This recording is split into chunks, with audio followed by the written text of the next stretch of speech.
जय श्री राम, जय बागेश्वर धाम। दोस्तों, दिवाली की आप सभी को ढेर सारी शुभकामनाएं। दोस्तों, आज की वीडियो बहुत ही खास होने वाली है। वीडियो के अंत तक जरूर बने रहे, वीडियो को बीच में छोड़कर ना जाए दोस्तों, नहीं तो जानकारी आप सभी की अधूरी हो जाएगी। आज की वीडियो में दोस्तों हम दिवाली से जुड़े बहुत सारी जानकारियाँ देने वाले हैं। आज साथ ही बताएंगे दिवाली के दिन दोस्तों कौन सी दो सब्जी है जो खा लेनी चाहिए। माँ लक्ष्मी की कृपा हम पर बनी रहती है। आगे बढ़ने से पहले दोस्तों आप माता लक्ष्मी के सच्चे भक्त उनकी पूजा करते हैं, वीडियो को लाइक कर ले, दोस्तों में शेयर कर दे, नीचे कमेंट बॉक्स में जरूर लिख दे जय माता लक्ष्मी, ताकि माता लक्ष्मी की कृपा से आपकी हर मनोकामना शीघ्र पूरी हो जाए। साथ में मेरी भी कामना है कि जो भी इस वीडियो को देख रहा है माता लक्ष्मी उसकी हर मनोकामना शीघ्र पूरी कर दे इस दिवाली पर। तो चलिए दोस्तों, वीडियो के अंत तक जरूर बनी रहे, हर जानकारी को बहुत ही ध्यान से सुनिएगा। दोस्तों, दिवाली की सुबह से हर घर से पकवान की महक आने लगती है। कुछ घरों में ट्रेडिशनल खाना ही बनाया जाता है, जैसे कढ़ी चावल, पकौड़ा, बचका के साथ सूरन यानी जिमीकंद की सब्जी। दोस्तों, धनतेरस और दिवाली के दिन पीली चीज जरूर खाने चाहिए, क्योंकि पीली चीज धनवंतरी देव को बहुत ही पसंद है। जैसे पीला हलवा, पीली कढ़ी चावल इस तरह खा सकते हैं। इस दिन पीला वस्त्र जरूर पहनना चाहिए, क्योंकि पीले रंग को स्वर्ण माना गया है। और इस दिन दोस्तों सीता फल, जो माँ लक्ष्मी का प्रिय फल है, इसे जरूर चढ़ाना चाहिए माता लक्ष्मी को, और साथ में से प्रसाद के रूप में आपको खाना भी चाहिए। बड़े बुजुर्ग कहते हैं कि दिवाली के दिन सूरन की सब्जी जरूर खानी चाहिए। भले ही पूरे साल लोग इसकी सब्जी नहीं खाते हो, लेकिन इस दिन ये घर में जरूर बनाई जाती है। खासकर बिहार और यूपी के कई इलाकों में कहा जाता है कि दिवाली की रात या फिर इस दिन जिमीकंद की सब्जी खाने से सुख समृद्धि और धन धान्य में बढ़ोतरी होती है। दिवाली के दिन सफाई, सजावट और खरीदारी के साथ खान पान का भी महत्व है। मिठाई, खीर समेत विभिन्न पकवानों के बीच सूरन की सब्जी अनिवार्य है। आइए जानते हैं सूरन सब्जी की कब से चली आ रही परंपरा। सूरन या जिमीकंद की सब्जी यूं तो आम दिनों में भी घरों में लगभग न के बराबर ही बनती है, लेकिन दिवाली के खास अवसर पर घरों में इसे बनाना बेहद शुभ माना गया है। घर के बुजुर्ग बाकी पकवानों के बीच इसकी डिमांड जरूर रखते आए हैं। यूपी के तमाम क्षेत्रों में हर दिवाली पर सूरन या जिमीकंद बनाने की परंपरा सदियों से चली आ रही है। आइए जानते हैं सूरन की सब्जी का दिवाली से क्या संबंध है। सूरन की सब्जी देखने में गोलाकार होती है, इसे काटना पकाना दोनों आसान नहीं है। इसे काटते समय हाथों में खुजली होने लगती है। यह आलू या दूसरी सब्जियों की तरह जल्दी नहीं पकती है। इसे खाने से गले में खराश भी होने लगती है। इसे काटने के लिए विशेष विधि और सामान लगते हैं। इसे तेल से सने हाथों से इसे काटना चाहिए, और खराश खत्म करने के लिए नींबू का रस डालकर छोड़ा जाता है। दिवाली की रात भोजन में जिमीकंद यानी सूरन की सब्जी बनाने और खाने की परंपरा है। माना जाता है कि दिवाली की रात भोजन में जिमीकंद खाने से घर में धन संपदा और सुख समृद्धि बढ़ती जाती है, और ये कभी खत्म नहीं होती है। जिमीकंद की सब्जी दिवाली की रात तो परंपरागत तौर पर बनाई ही जाती है, लेकिन इसको बहुत लोग नॉर्मल दिनों में भी खाना पसंद करते हैं। ऐसा इसलिए है क्योंकि जिमीकंद में कई सारे पोषक तत्व होते हैं, जिसकी वजह से ये कई तरह की दिक्कतों को दूर करने में भी मदद करती है। दिवाली के त्योहार पर तरह तरह के पकवान बनाए जाते हैं, इनमें जिमीकंद यानी सूरन की सब्जी भी शामिल है। इस सब्जी को दिवाली की रात के भोजन में बनाए जाने की परंपरा है। जिस तरह से होली पर गुजिया, मकर संक्रांति पर खिचड़ी और ईद पर सेवई खाने की परंपरा है, उसी तरह से दिवाली की रात जिमीकंद की सब्जी खाना दिवाली स्पेशल डिश जिमीकंद भी बेहद शुभ माना जाता है। जिमीकंद जड़ से काटने या निकाल लेने के बाद भी उसी जड़ में फिर से उगाती है।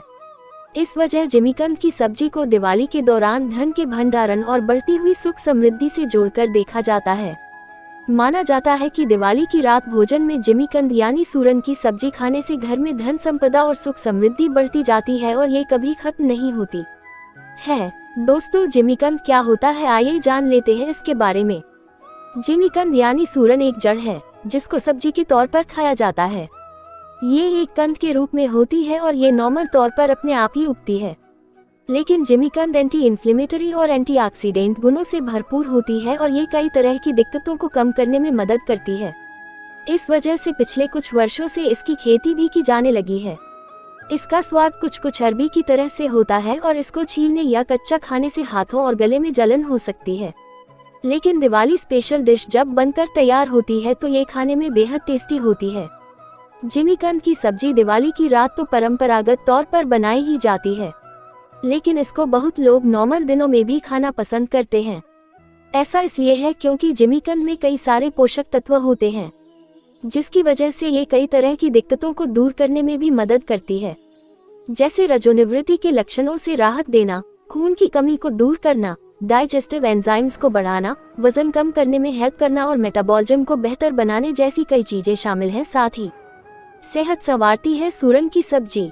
सूरन या जिमीकंद की पैदावार दिवाली के आसपास ही होती है।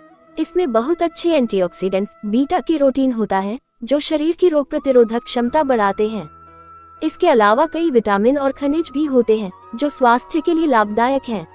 इसमें calorie, fat, carbs, protein, potassium, घुलनशील फाइबर पर्याप्त मात्रा में है। सूरन कैंसर के इलाज में भी बेहद कारगर है। जिमीकंद की सब्जी के और भी दोस्तों कई फायदे हैं, चलिए ये भी जान ले दोस्तों। डायबिटीज मरीज भी खा सकते हैं सूरन। शुगर में जिमीकंद बेहद लाभदायक है। जिमीकंद में ग्लूकोज की मात्रा कम होती है। शर्करा ना होने से डायबिटीज वाले इसे आराम से खा सकते हैं और हर सप्ताह इसके सेवन से बहुत से लोगों का ब्लड शुगर सुधरता है। जिमीकंद के फायदे बहुत हैं, इसलिए इसे त्योहार से जोड़ दिया गया। परंपरा बना देने से सभी लोग इसे इस्तेमाल करने लगे हैं और बच्चे भी इसे खा सकेंगे। मान्यता है कि सब्जी के इसी गुण के चलते इसे दीपावली में खाना अनिवार्य बना दिया गया है। दोस्तों, साथ ही माना जाता है कि दिवाली के पर्व को कभी भी कर्ज लेकर नहीं मानना चाहिए, उल्टा कर्ज और भी बढ़ जाता है। दोस्तों, दिवाली पर जो माँ लक्ष्मी की श्रद्धा और मन से पूजा करता है, माता लक्ष्मी उसी के घर में वास करती है। माँ लक्ष्मी को सच्चे हृदय से जो भी भक्त बुलाता है, माता उसके घर में अवश्य जाती है। माता लक्ष्मी तो मिश्री के टुकड़े से भी प्रसन्न हो जाती है।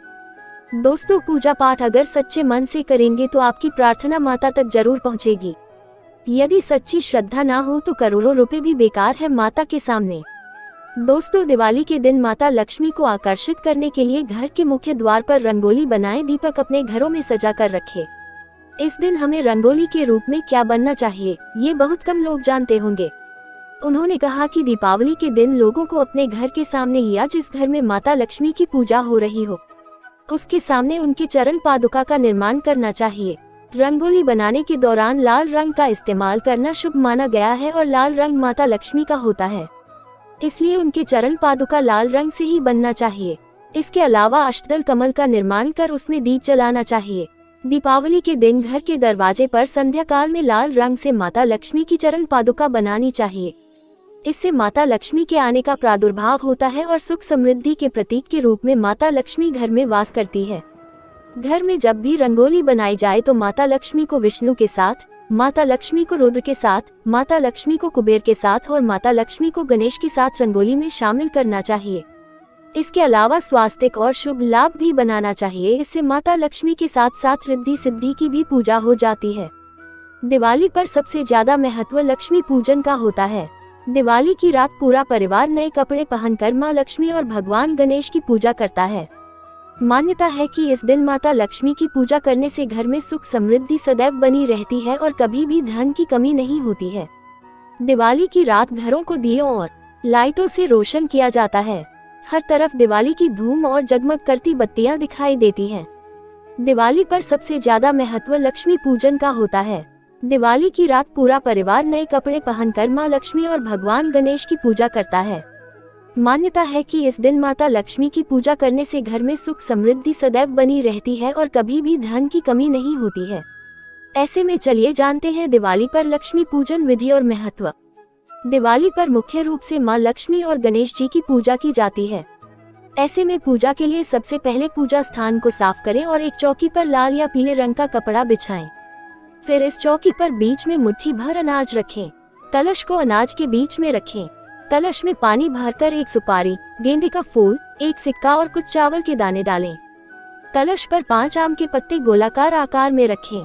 बीच में देवी लक्ष्मी की मूर्ति और कलश के दाहिनी ओर भगवान गणेश की मूर्ति रखें। एक छोटी सी थाली में चावल के दानों का एक छोटा सा पहाड़ बनाएं। हल्दी से कमल का फूल बनाएं, कुछ सिक्के डालें और मूर्ति के सामने रखे दें। इसके बाद अपने व्यापार, लेखा पुस्तक और अन्य धन व्यवसाय से संबंधित वस्तुओं को मूर्ति के सामने रखें। अब देवी लक्ष्मी और भगवान गणेश को तिलक करें और दीपक जलाएं। इसके साथ ही कलश पर भी तिलक लगाएं। अब भगवान गणेश और लक्ष्मी को फूल चढ़ाएं। इसके बाद पूजा के लिए अपनी हथेली में कुछ फूल रखें। अपनी आंखें बंद करें और दिवाली पूजा मंत्र का पाठ करें। हथेली में रखे फूल को भगवान गणेश और लक्ष्मी जी को चढ़ाएं। लक्ष्मी जी की मूर्ति ले और उसे पानी से स्नान कराएं और उसके बाद पंचामृत से स्नान कराएं। मूर्ति को फिर से पानी से स्नान कराकर एक साफ कपड़े से पोंछें और वापस रख दें। मूर्ति पर हल्दी, कुमकुम और चावल डालें। माला को देवी के गले में डालकर अगरबत्ती जलाएं। नारियल, सुपारी, पान का पत्ता माता को अर्पित करें। देवी की मूर्ति के सामने कुछ फूल और सिक्के रखें। थाली में दिया लें, पूजा की घंटी बजाएं और लक्ष्मी जी की आरती करें। दिवाली पर लक्ष्मी गणेश पूजन का महत्व काफी बताया गया है।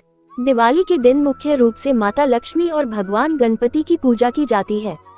मान्यता है कि दिवाली की रात मां लक्ष्मी पृथ्वी पर विचरण करती है और अपने भक्तों को सुख समृद्धि का आशीर्वाद देती है।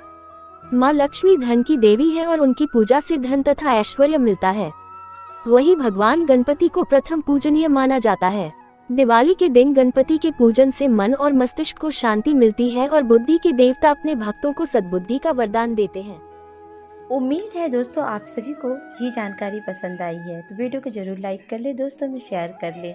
मिलते हैं अगले वीडियो में एक नई जानकारी के साथ। जय माता लक्ष्मी की।